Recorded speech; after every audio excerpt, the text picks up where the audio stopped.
Happy Thursday. I had to think about that for a second. I'm so sorry I missed yesterday. Oh, so sorry. So I'll definitely make sure we get to chapter 7 today. Very excited. This chapter is titled What Happened at the Front Door. And if you remember, chapter 6 ended with Aunt Letty seeing the Queen Jadis, and being like, who is this person in my house? Type of thing. And Uncle Andrew was asking for money. Sorry, that looked really weird. My cat is sitting right here.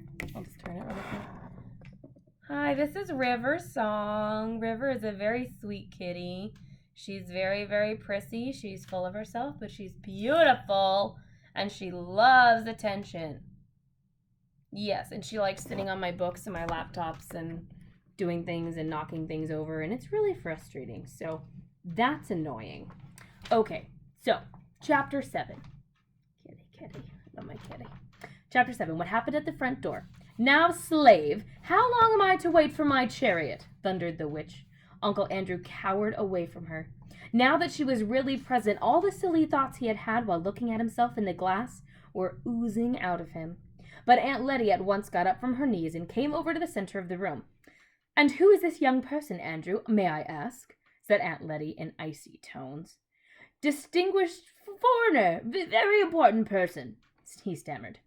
Rubbish, said Aunt Letty, and then turning to the witch, get out of my house this moment, you shameless hussy, or I'll send for the police. She thought the witch must be someone out of the circus, and she did not approve of her bare arms. Now, mind you, this is back in the day where women wear full dresses, no shoulders, no wrists, no ankles, fully clothed. Jadis was scandalous. What woman is this? Said Jadis. Down on your knees, minion, before I blast you. No strong language in this house, if you please, young woman, said Aunt Letty. Instantly, it seemed to Uncle Andrew, the queen towered up to... Stop it. Sorry. Instantly, as it seemed to Uncle Andrew, the queen towered up into an even greater height. Fire flashed from her eyes. She flung out her arm with the same gesture and the same horrible-sounding words that had lately turned the palace gates of Charn to dust. But nothing happened, except that Aunt Letty, thinking that those horrible words were meant to be ordinary English, said, I thought as much. The woman is drunk! Drunk! She can hardly speak clearly. It must have been a terrible moment for the witch when she suddenly realized that her power of turning people into dust, which had been quite real in her own world, was not going to work in ours. But she did not lose her nerve even for a second. Without wasting a thought on her disappointment, she lunged forward, caught Aunt Letty around the neck and the knees, raised her high above her head as if she was no heavier than a doll, and threw her across the room. While Aunt Letty was still hurtling through the air, the housemaid, who was having a beautifully exciting morning, put her head in at the door and said, If you please, sir, the ansom's come. Lead on, slave, said the witch to Uncle Andrew. He began muttering something about regrettable violence, must really protest, but at a single glance from Jadis, he became speechless. She drove him out of the room and out of the house, and Diggory came running down the stairs just in time to see the front door close behind them. Jiminy, he said, she's loose in London, and with Uncle Andrew. I wonder what on earth is going to happen now.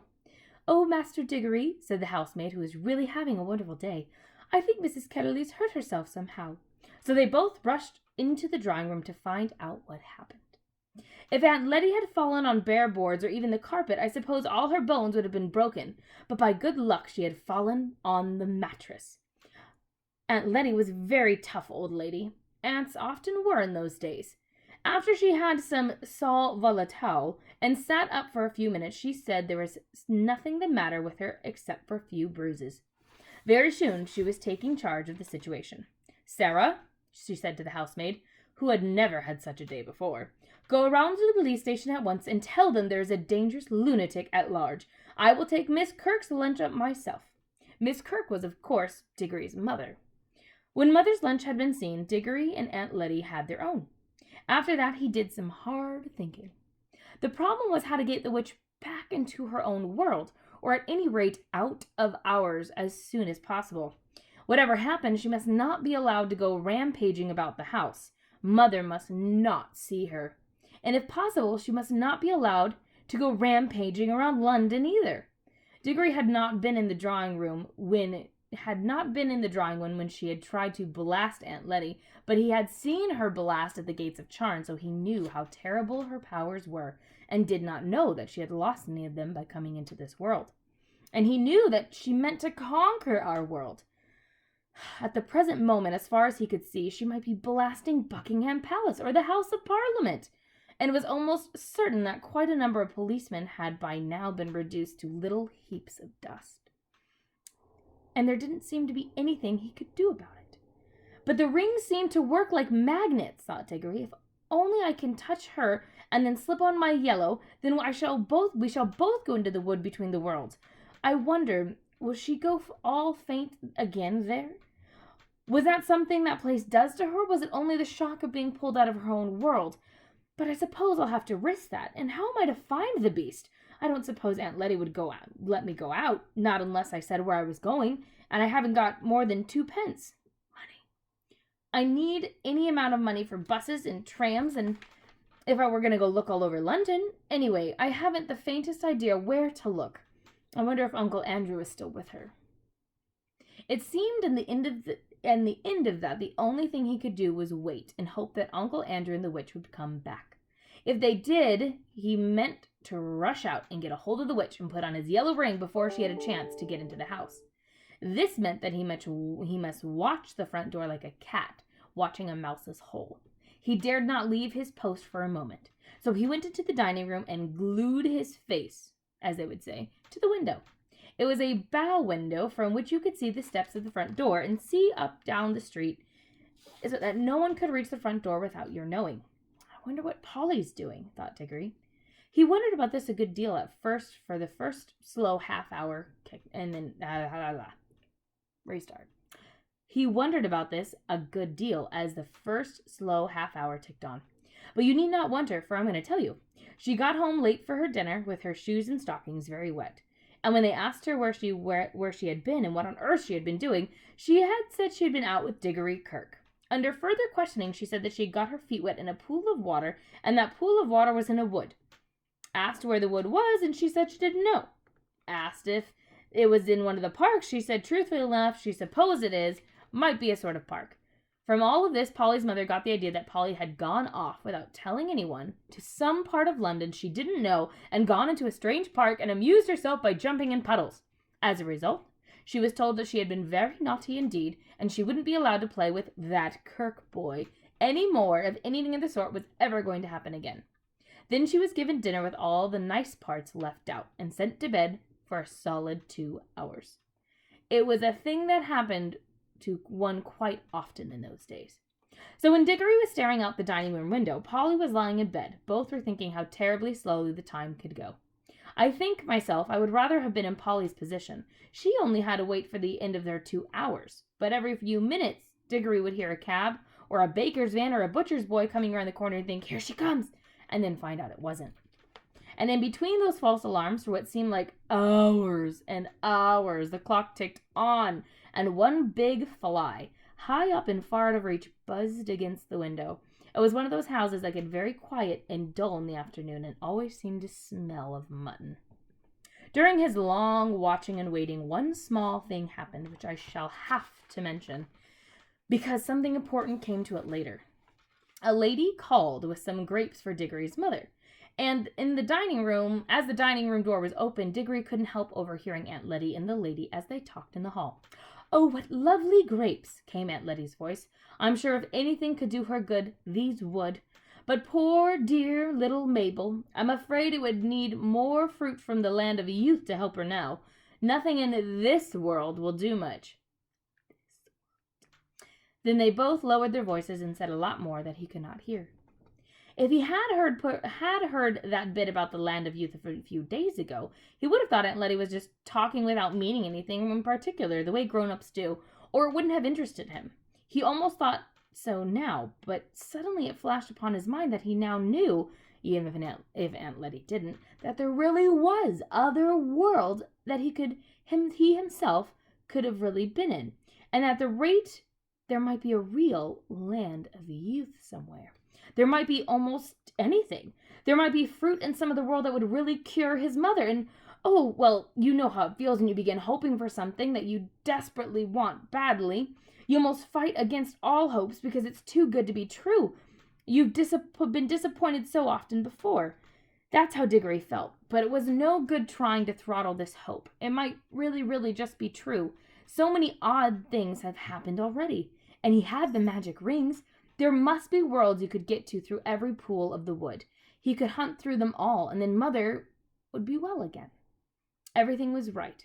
He forgot all about watching for the witch. His hand was already going into the pocket where he kept the yellow ring, when all at once he heard the sound of galloping. Hello, what's that?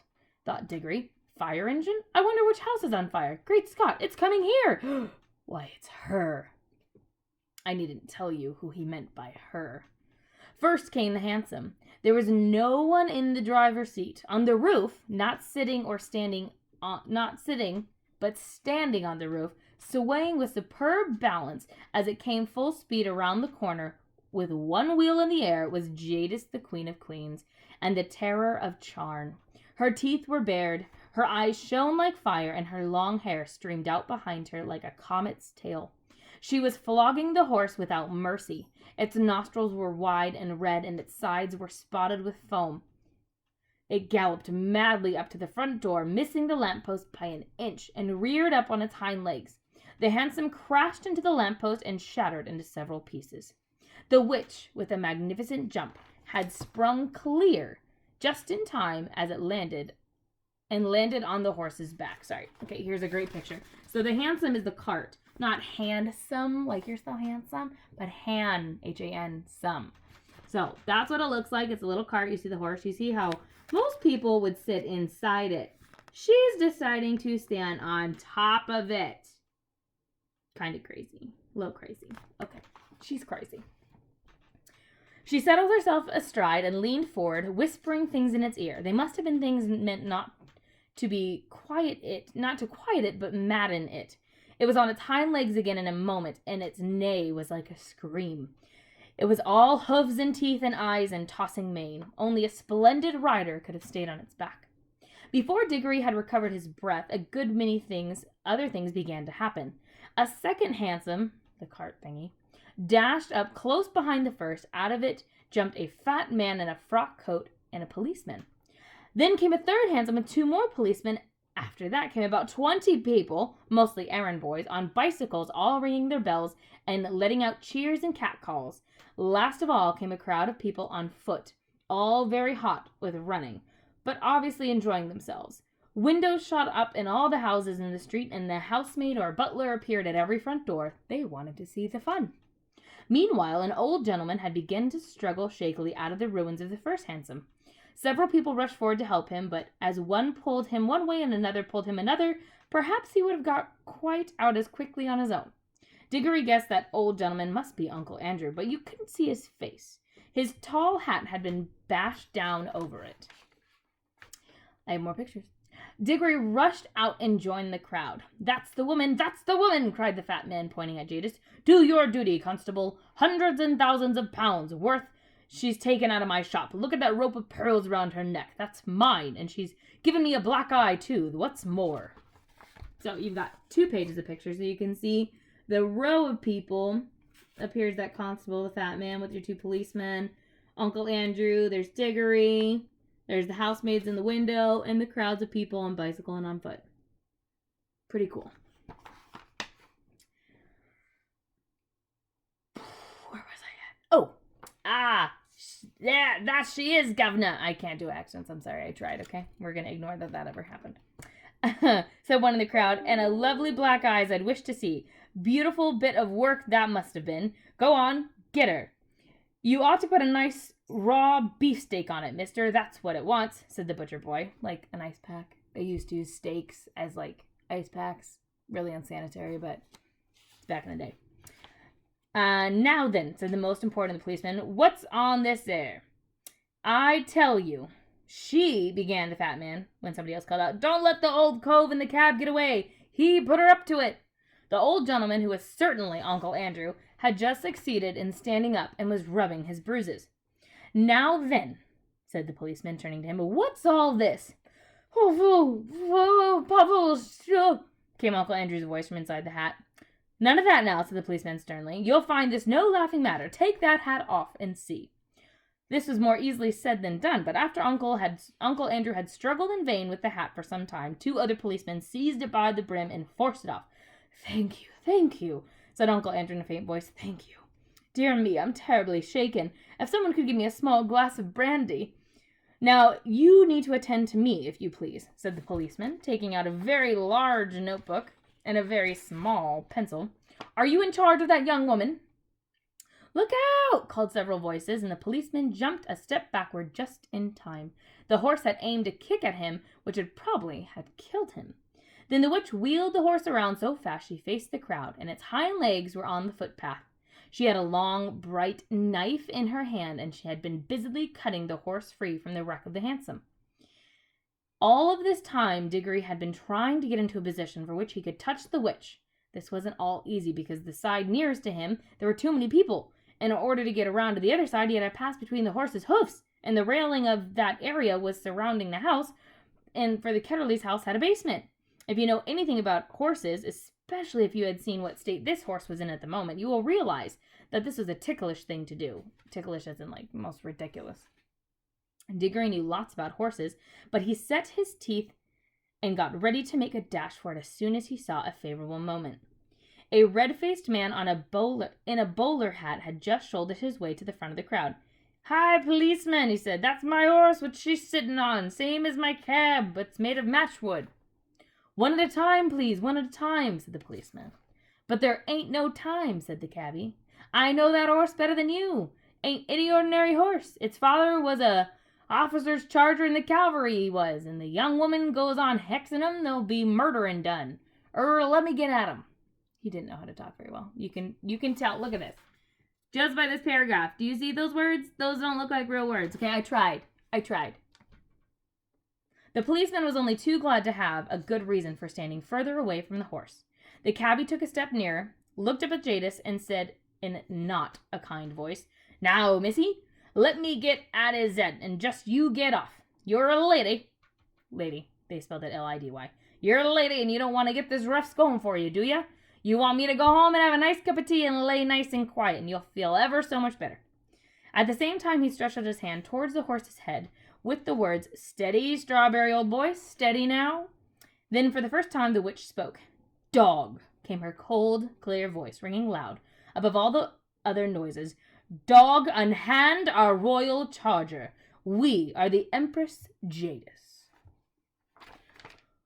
And that is chapter 7, folks. The next one is chapter 8, The Fight at the Lamppost. Now, if you look back at this other picture, there's a lamppost in this picture. So chapter 8 is The Fight at the Lamppost, which will be tomorrow. I love and support you guys. Can't wait to hopefully see you soonish. Hope you're enjoying the chapters. We'll see you soon. Bye.